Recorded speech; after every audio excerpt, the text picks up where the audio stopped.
ଚାଳନ୍ତି ଗ୍ରାମରେ ବଜ୍ରାଘାତରେ ଭାଙ୍ଗିଗଲା ଘର, ଅଳ୍ପକେ ବର୍ତ୍ତିଲେ ପରିବାର 11 ଜଣ ସଦସ୍ୟ।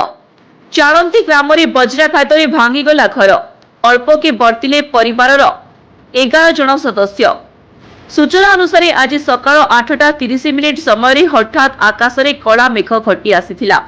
ଝିପିରି ବର୍ଷା ସହିତ ଘଡ଼ଘଡ଼ି ଆରମ୍ଭ ହୋଇଥିଲା। ଅଳ୍ପ ସମୟର ବର୍ଷା ମଧ୍ୟରେ ହଠାତ୍ ବଜ୍ରପାତ ହୋଇଥିଲା।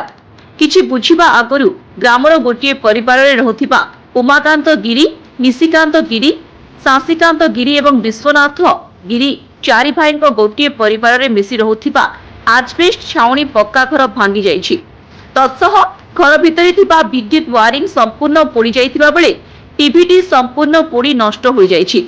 ତେବେ ଚାରି ଭାଇଙ୍କର ମୋଟ 11 ଜଣ ସଦସ୍ୟ ବିଶିଷ୍ଟ ପରିବାରର ଅଳ୍ପକେ ବର୍ତ୍ତି ଯାଇଥିବା ବେଳେ ଅଞ୍ଚଳରେ ପ୍ରଥମ ଥର ପାଇଁ ପକ୍କା କାନ୍ଥ ଭାଙ୍ଗିବା ସହ ଆଜବେଷ୍ଟ ସବୁ ଭାଙ୍ଗି ଯାଇଥିବାରୁ ବହୁ ଲୋକ ଦେଖିବାକୁ ଭିଡ଼ ଜମାଇଥିଲେ।